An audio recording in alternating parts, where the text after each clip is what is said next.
നിൻ സർവ നന്മകൾക്കായി ഞാൻ എന്തു ചെയ്യേണ്ടു നിനക്കേശു പാര. ഇപ്പോൾ എന്തു ചെയ്യേണ്ടു നിനക്കേശു പാര. നന്ദി കൊണ്ടെൻ്റെ ഉള്ളം നന്നേ നിറയുന്നേ, സന്നാഹമോടെ സ്തുതി പാടിയിടുന്നേ. ദേവസന്നാഹമോടെ സ്തുതി പാടിയിടുന്നേ. വിശുദ്ധ മർക്കോസിൻ്റെ സുവിശേഷം 10-ാം അധ്യായം. അവിടെ നിന്ന് അവൻ പുറപ്പെട്ട് യോർദാൻ അക്കരെ യഹൂദ്യ ദേശത്തിൻ്റെ അതിർത്തിയോളം ചെന്നു. പുരുഷാരം പിന്നെയും അവൻ്റെ അടുക്കൽ വന്നുകൂടി. പതിവുപോലെ അവൻ അവരെ പിന്നെയും ഉപദേശിച്ചു. അപ്പോൾ പരീശന്മാർ അടുക്കൽ വന്നു ഭാര്യയെ ഉപേക്ഷിക്കുന്നത് പുരുഷന് വിഹിതമോ എന്ന് അവനെ പരീക്ഷിച്ചുകൊണ്ട് അവനോട് ചോദിച്ചു. അവൻ അവരോട്, മോശ നിങ്ങൾക്ക് എന്ത് കൽപ്പന തന്നു എന്ന് ചോദിച്ചു. ഉപേക്ഷണ പത്രം എഴുതി കൊടുത്ത് അവളെ ഉപേക്ഷിപ്പാൻ മോശ അനുവദിച്ചു എന്ന് അവർ പറഞ്ഞു. യേശു അവരോട്, നിങ്ങളുടെ ഹൃദയക്കാഠിന്യ നിമിത്തമത്രേ അവൻ നിങ്ങൾക്ക് ഈ കൽപ്പന എഴുതി തന്നത്. സൃഷ്ടിയുടെ ആരംഭത്തിലെങ്കിലോ ദൈവം അവരെ ആണും പെണ്ണുമായി ഉണ്ടാക്കി. അതുകൊണ്ട് മനുഷ്യൻ അപ്പനെയും അമ്മയെയും വിട്ട് ഭാര്യയോട് പറ്റിച്ചേരും, ഇരുവരും ഒരു ദേഹമായി തീരും. അങ്ങനെ അവർ പിന്നെ രണ്ടല്ല, ഒരു ദേഹമത്രേ. ആകയാൽ ദൈവം യോജിപ്പിച്ചതിനെ മനുഷ്യൻ വേർപിരിക്കരുത് എന്ന് ഉത്തരം പറഞ്ഞു. വീട്ടിൽ വെച്ച് ശിഷ്യന്മാർ പിന്നെയും അതിനെക്കുറിച്ച് അവനോട് ചോദിച്ചു. അവൻ അവരോട്, ഭാര്യയെ ഉപേക്ഷിച്ച് മറ്റൊരുത്തിയെ വിവാഹം കഴിക്കുന്നവൻ അവർക്ക് വിരോധമായി വ്യഭിചാരം ചെയ്യുന്നു. സ്ത്രീയെയും ഭർത്താവിനെ ഉപേക്ഷിച്ച് മറ്റൊരുത്തനുമായി വിവാഹം കഴിഞ്ഞാൽ വ്യഭിചാരം ചെയ്യുന്നു എന്ന് പറഞ്ഞു. അവൻ തൊടേണ്ടതിന് ചിലർ ശിശുക്കളെ അവൻ്റെ അടുക്കൽ കൊണ്ടുവന്നു. ശിഷ്യന്മാരോ അവരെ ശാസിച്ചു. യേശു അത് കണ്ടാറെ മുഷിച്ച് അവനോട്, ശിശുക്കളെ എൻ്റെ അടുക്കൽ വരുവാൻ വിടുവിൻ, അവരെ തടുക്കരുത്. ദൈവരാജ്യം ഇങ്ങനെയുള്ളവരുടേതല്ലോ. ദൈവരാജ്യത്തെ ശിശു എന്ന പോലെ കൈക്കൊള്ളാഞ്ഞാൽ ആരും ഒരു നാളും അതിൽ കടക്കുകയില്ല എന്ന് ഞാൻ സത്യമായിട്ട് നിങ്ങളോട് പറയുന്നു എന്ന് പറഞ്ഞു. പിന്നെ അവൻ അവരെ അണച്ച് അവരുടെ മേൽ കൈവച്ചു അവരെ അനുഗ്രഹിച്ചു. അവൻ പുറപ്പെട്ട് യാത്ര ചെയ്യുമ്പോൾ ഒരുവൻ ഓടി വന്ന് അവൻ്റെ മുമ്പിൽ മുട്ടുകുത്തി, നല്ല ഗുരു, നിത്യജീവനെ അവകാശമാക്കുവാൻ ഞാൻ എന്തു ചെയ്യണം എന്ന് അവനോട് ചോദിച്ചു. അതിന് യേശു, എന്നെ നല്ലവൻ എന്ന് പറയുന്നത് എന്ത്? ദൈവം ഒരുവനല്ലാതെ നല്ലവൻ ആരുമില്ല. കൊല ചെയ്യരുത്, വ്യഭിചാരം ചെയ്യരുത്, മോഷ്ടിക്കരുത്, കള്ളസാക്ഷ്യം പറയരുത്, ചതിക്കരുത്, നിന്റെ അപ്പനെയും അമ്മനെയും ബഹുമാനിക്കുക എന്നീ കൽപ്പനകളെ നീ അറിയുന്നുവല്ലോ എന്ന് പറഞ്ഞു. അവൻ അവനോട്, ഗുരു, ഇതൊക്കെ ഞാൻ ചെറുപ്പം മുതൽ പ്രമാണിച്ചു പോരുന്നു എന്ന് പറഞ്ഞു. യേശു അവനെ നോക്കി അവനെ സ്നേഹിച്ചു. ഒരു കുറവ് നിനക്കുണ്ട്, നീ പോയി നിനക്കുള്ളത് എല്ലാം വിറ്റ് ദരിദ്രർക്ക് കൊടുക്കുക, എന്നാൽ നിനക്ക് സ്വർഗത്തിൽ നിക്ഷേപമുണ്ടാകും. പിന്നെ വന്ന് എന്നെ അനുഗമിക്കുക എന്ന് പറഞ്ഞു. അവൻ വളരെ സമ്പത്തുള്ളവനാകൊണ്ട് ഈ വചനത്തിങ്കൽ വിഷാദിച്ച് ദുഃഖിതനായി പോയി കളഞ്ഞു. യേശു ചുറ്റും നോക്കി തൻ്റെ ശിഷ്യന്മാരോട്, സമ്പത്തുള്ളവർ ദൈവരാജ്യത്തിൽ കടക്കുന്നത് എത്ര പ്രയാസം എന്ന് പറഞ്ഞു. അവൻ്റെ ഈ വാക്കിനാൽ ശിഷ്യന്മാർ വിസ്മയിച്ചു. എന്നാൽ യേശു പിന്നെയും, മക്കളെ, സമ്പത്തിൽ ആശ്രയിക്കുന്നവർ ദൈവരാജ്യത്തിൽ കടക്കുന്നത് എത്ര പ്രയാസം! ധനവാൻ ദൈവരാജ്യത്തിൽ കടക്കുന്നതിനേക്കാൾ ഒട്ടകം സൂചിക്കയിലൂടെ കടക്കുന്നത് എളുപ്പമെന്ന് ഉത്തരം പറഞ്ഞു. അവർ ഏറ്റവും വിസ്മയിച്ചു. എന്നാൽ രക്ഷ പ്രാപിപ്പാൻ ആർക്ക് കഴിയുമെന്ന് തമ്മിൽ പറഞ്ഞു. യേശു അവരെ നോക്കി, മനുഷ്യർക്ക് അസഹായം തന്നെ, ദൈവത്തിന് അല്ലാതാനും ദൈവത്തിന് സകലം സാധ്യമല്ലോ എന്ന് പറഞ്ഞു.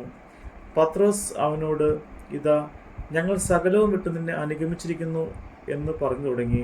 അതിന് യേശു, എൻ്റെ നിമിത്തവും സുവിശേഷ നിമിത്തവും വീടോ സഹോദരന്മായോ സഹോദരികളുമായോ അമ്മയോ അപ്പനെയോ മക്കളെയോ നിലങ്ങളെയോ വിട്ടാൽ ഈ ലോകത്തിൽ തന്നെ ഉപദ്രവങ്ങളോട് കൂടെ 100 മടങ്ങ് വീടുകളെയും സഹോദരങ്ങളെയും സഹോദരിമാരെയും അമ്മമാരെയും മക്കളെയും നിങ്ങളുടെ വരുവാനുള്ള ലോകത്തിൽ നിത്യജീവനെയും പ്രാപിക്കാത്തവൻ ആരുമില്ല എന്ന് ഞാൻ സത്യമായിട്ട് നിങ്ങളോട് പറയുന്നു.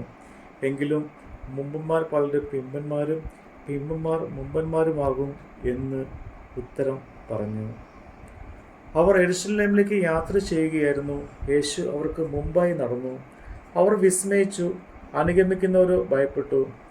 എന്നാൽ അവൻ പിന്നെയും 12 വരെ കൂട്ടിക്കൊണ്ട് അവരോട്, ഇതാ, നാം യെരൂശലേമിലേക്ക് പോകുന്നു. അവിടെ മനുഷ്യപുത്രൻ മഹാപുരോഹിതന്മാരുടെയും ശാസ്ത്രിമാരുടെയും കയ്യിൽ ഏൽപ്പിക്കപ്പെടും. അവർ അവന് മരണത്തിന് വിധിച്ചു ജാതികൾക്ക് ഏൽപ്പിക്കും. അവർ അവനെ പരിഹസിക്കുകയും തുപ്പുകയും തല്ലുകയും കൊല്ലുകയും 3 നാൾ കഴിഞ്ഞിട്ട് അവൻ ഉയർത്തെഴുന്നേൽക്കുകയും ചെയ്യും എന്നിങ്ങനെ തനിക്ക് സംഭവിക്കാനുള്ളത് പറഞ്ഞു തുടങ്ങി.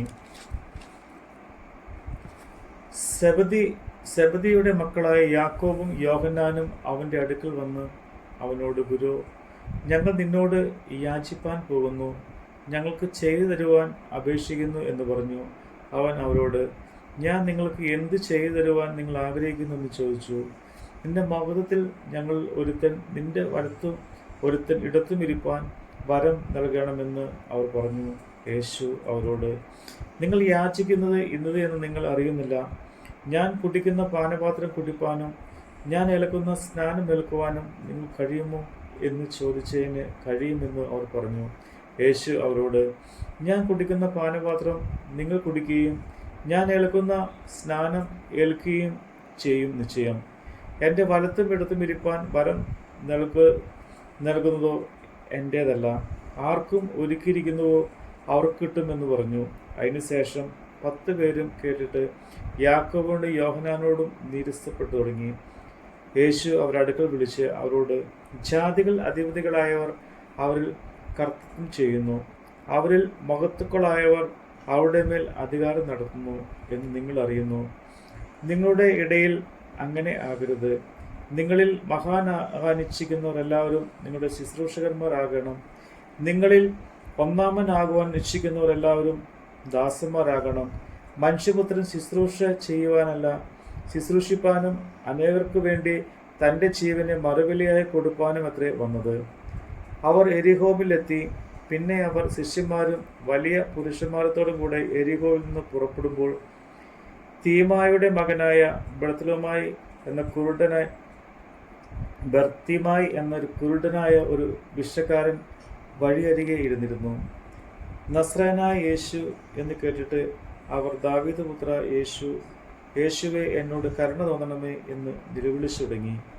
മിണ്ടാതിരിപ്പാൻ പലരും അവനെ ശാസിച്ചിട്ടും, ദാവീദ് പുത്ര, എന്നോട് കരുണ തോന്നണമേ എന്ന് അവൻ ഏറ്റവും അധികം നിലവിളിച്ചു പറഞ്ഞു.